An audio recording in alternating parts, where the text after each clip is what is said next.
The purpose of this study is to know about the factors of strike occurrence and the effects of strike. Illegal strikes refers to actions like wildcat strike, lightning, sympathy strike, political strike, and general strikes, while legal strikes follow the requirements and fulfill labor laws. To ensure the function of trade unions continues to be defended, freedom of association must be first implemented as a fundamental right in a country.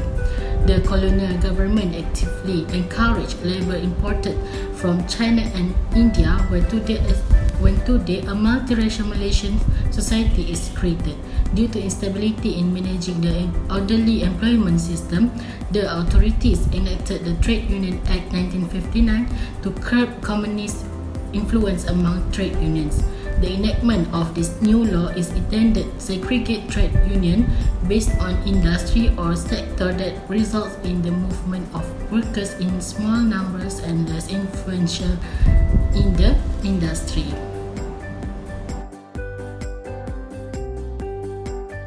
The cause of strikes among employees is that wages or salaries given by employers do not meet the criteria or are based on the work given by employees, causing employees to want a salary increase from the employer.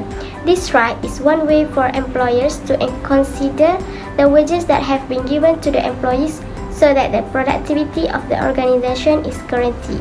Among the examples of strikes in Malaysia related to wages in after the Second World War and 1947, a large-scale strike held by the Malayan Rubber Tapers Union where workers demand better wages from employers. This led to the strike being a violent attack on the farm owners and farm manager rather than laborers at the time. This can also be evident in the online newspaper in the Department of Manpower on this issue, where 25 security guards from Syarikat Tua Guard Malaysia Sedia Berhad have launched a strike to urge their employers to pay salaries according to the date and amount designated. Second cause that lead to strikes is due to retrenchment and relocation of workers, that is where employer lay off or relocate their workers. This causes retrenched workers to lose their source of income and have to find other jobs to support their daily life. It causes them to lose dependence and lose their source of income.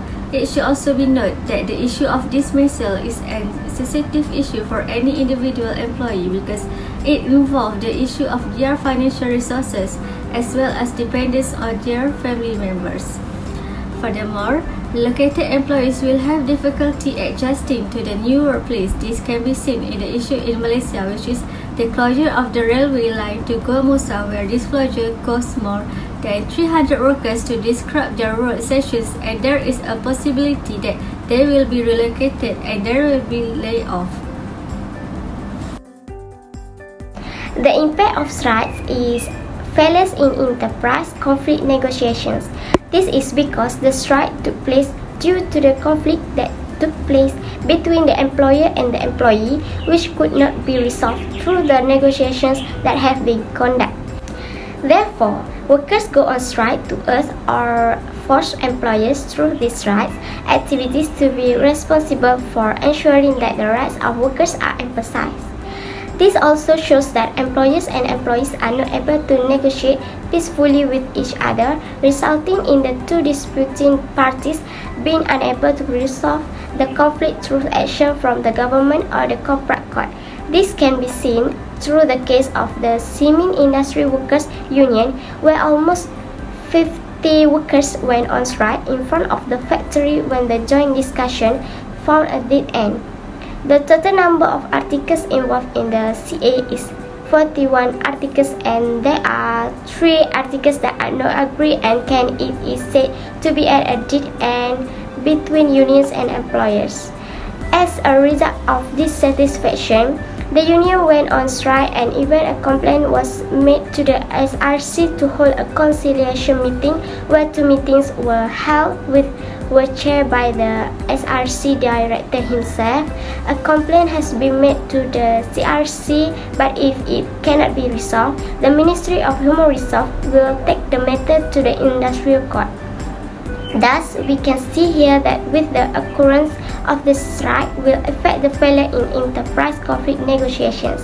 Unions should talk first with the employers instead of going on strike, which will have a negative impact on all.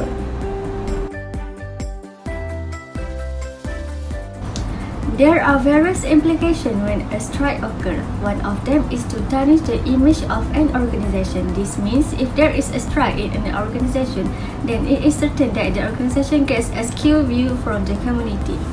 This is said because in an organization where a strike occurs, the employer will be considered to discriminate against its employees. As we all know, if there is a group of employees who go on strike in an organization, it is certain that those employees are not satisfied with the way of treatment given by their employer or do not get the proper rights from the employer. Other than that, strikes can also occur when an organization does not have an organized management system. Due to this, society will look askance at an organization because it is considered the organization employer to direct employees in a form of oppression, where the rights of employees are looked down upon by the employer. As a result of the organization does not have a systematic management system in an organization. An example of an issue we can see is the issue of the contract doctors strike called the Contract Doctors Hartal Movement. This issue has started from 2016, where it started because at that time only 786 medical officers were appointed permanently while the rest served by contract. The strike on July 26 was due to the government not fulfilling the demands made by the contract doctors. Thus, in this issue, we can see that the effect of this strike tarnished the image of the organization, where it tarnished the image of the government itself for failing to fulfill the demands by the contract doctors. The strike poses many threats and also adverse effects on any organization, especially private organization. This is because this strike can tarnish the image of the company or organization. In the meantime, employees in an organization also cannot produce quality and perfect work because they are in a state of strike against the company. This is because the workload in the organization will be arduous. If employees in a service organization go on strike, then with this they tend to lose the customer. This can be seen from the case of JNT employees striking against their employers. A 15-second video showed that JNT employees threw items belonging to the customers who use the delivery service with their company. Employees state that the employers did not take into account the issue of increasing workload and the commission structure given to the employees under this company. The strike action that took place in the organization caused losses in their company because customers were worried to use their service. The performance showed through the 15-second video spread on social media and received response by the community. This causes the company's revenue to decrease after many customers who did not use their service. Most employers hire foreign workers due to low pay, and most of them work in a shorter time than local workers because some of them work in Malaysia just to earn extra income, and when they return to their country, they can use the money that they earn in this country to do business, repair houses, and improve their standards of living for comfort. They also have the right to strike as long as they follow the correct procedure through trade unions involving foreign workers such as the Malaysian Trade Union Congress (MTUC) and construction Workers Union (CWU). However, if a problem that arises is a major offence, then it must be given attention by the court or the government. This can be proven in the case of migrant workers in WRP Asia Pacific Syndrome Berhad, which they strike over unpaid wages. In fact, from irregular employer management, then the quality of employees decrease and the lack of demand for goods from customers. This company is one of the largest rubber gloves or disposable medical gloves manufacturing companies in Malaysia, which is more of a rubber-based product manufacturing. Its products are always marketed overseas as exported to Britain and also the United States. However, once it was discovered that gloves made by Malaysian business WRP Asia Pacific Syndrome Berhad were made employing forced labor, US Customs and Border Protection (CBP) stopped importation of the gloves in September. This strike took place in 2019. The year 2019 was a challenging year for most people in this world due to COVID-19. In the meantime, other companies are able to increase profits many times over. However, WRP Asia Pacific Syndrome Berhad suffered a loss when its employees went on strike due to unpaid wages from November last year. This matter has received attention from the government by taking the case to the court. WRP Asia Pacific Syndrome Berhad also have to pay salary arrears to foreign workers.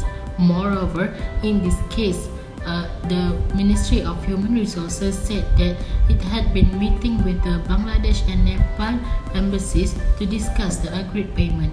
Therefore, it can be seen here that not safeguarding the rights of workers will cause problems in the organization.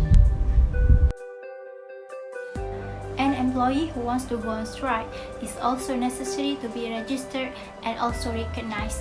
It's enriched in the laws that have been set by the judiciary in Malaysia. A strike will only be valid if it meets all the criteria or rules contained in an act such as the Industrial Relations Act and also the Trade Union Act. Therefore, if the law has prescribed such matters, then with this, every association must comply with such matters before launching a strike. Henceforward, the Trade Union Act stipulates that only members of a trade union can go on strike. This means that an employee who is not registered under any trade union cannot join the strike. In the meantime, only groups of workers involved with the problems of employers only can participate in a strike. Members of the trade union also require prior approval to two-thirds of the full number of members who are entitled to vote to launch a strike. This secret ballot has to be held to determine whether the members of the trade union agree or not to launch the strike. The result obtained through secret ballot must be notified by the Secretary of the Union to the Director General within a period of 14 days after the secret ballot is conducted. Furthermore, the Director General will review the results of a secret ballot after 7 days. Employers and also employees are allowed to meet the demands of employees by examining further to the impact that will occur if employees in an organization take action. This procedure can be seen in the Trade Union Act Section 22A subsection 1 and also Section 14. Also, the strike has restriction where in any essential service, no employee may strike without giving notice to the employer within 42 days prior to the commencement of the strike. The validity of a secret ballot is within a period of 19 days. In the meantime, any strike action within this time period cannot be implemented. Section 43 subsection 3 stipulates that any notice mentioned in subsection 1 must be followed in any way as prescribed. The Industrial Relations Act 1967 under Section 44 states that no employee can go on strike and also no employers for any employees who can declare any exit ban. With this case receive attention or receive a further award, then any employee or employer cannot do lockout and also strike. Employers and also employees must comply with this order, and if violate, then can be penalized. The government also play a role in obstructing and restricting workers' right to freedom to strike. This is so because of the strike controls imposed by trade unions, allowing the freedom of workers' right to strike is more limited. There are several alternative solutions to the problem of strikes provided by the APP, which allows for direct government intervention through two stages. In the first stage, the government is used as a mediator who will provide views and advice to the disputing parties. This allows the views given by the government to be considered by the disputing parties to decide whether to accept them or not. The second stage is where the government is not involved as a mediator but as a party who is obliged to make decisions at the ministerial level, namely of the Ministry of Human Resources or the settlement of arbitration in the form of the industrial court. It is undeniable that if the problems exist in the industry relation, will certainly have the best way to resolve disputes. Methods too are that both parties must be willing to tolerate each other to reach a solution. Both parties who have a dispute, which is the employer and also the employees, must tolerate each other. For example, JNT employees publicly apologize to their organization and also the public who knew about the dispute, which is strike, because the organization provided courier service to their customers. In the case of JNT, the dispute was resolved in a short period of time due to the nature of tolerance between the two parties. This shows that if both parties have the nature to tolerate not to prolong the industrial action, then the issue will be resolved. Next, the third method of solving the problems of strike is to consider employee safety. As is well known, every department or any organization must pay attention to the safety aspect regardless of the employees of the workplace. This is because safety is the main pillar to ensure that all workers run smoothly. If the employer does not care about the safety of employees and also the workplace area, it will cause dissatisfaction among employees when there's any injuries involving employees. So if such a situation occurs, the employees act to go on strike to show their dissatisfaction to the employer. Therefore, it is very important for employers to be aware of the safety aspect for employees so that employees feel respected and more valued. For example, employers need to ensure that the workplace environment is safe, comfortable, and does not cause injury to employees, such as keeping the toilet floor clean so that it is not slippery. According to the Act 29, subsection 4, safety and health officers shall be employed amicably to exclusively. This is to ensure proper compliance in the workplace through the provisions of this Act and any regulation made thereunder, and also need to promote safe working conduct in the workplace. There are many ways that can be used to resolve industrial disputes such as the strike, where the fourth method is the trade union must play a role to resolve disputes that occur between employers and the employees. Through negotiation conducted by both parties will make the problems or disputes that occur can be resolved in a good way. Trade union also can cooperate between these parties who have involved in the dispute. The Department of Labor is one of the efforts to resolve the issue of strike dispute. The role of the department is to bring both parties who have a dispute to the negotiation table. Negotiation conducted by both parties will make the problems or dispute that occur can be resolved. Negotiation also conducted by both parties will make the situation or matter that is the employer and the employee truth cooperation with the department is able to negotiate. By proposing clear information, this can make the problems occur can be resolved in a good way between the two parties, which is the employers and the employees. In Malaysia, It is clear that most of the sectors involved in corruption, embezzlement, and abuse of power are in the public service, such as the police and judiciary. The government should consider eliminating the discretion of the Director General of Trade Unions to determine the efficiency of trade unions. Instead, the government should set up a special committee or an independent body to administer the process of trade union recognition. This is to ensure integrity in all aspects so that transparency in carrying out tasks is always maintained. To maintain openness and impartiality, an independent body dealing with problems such as trade union recognition is required. To ensure harmony in industrial relations, employees need to know, study, and examine the rights and interests as employees in an organization. Similarly, the employer in the context of management should not be too laissez-faire in a situation.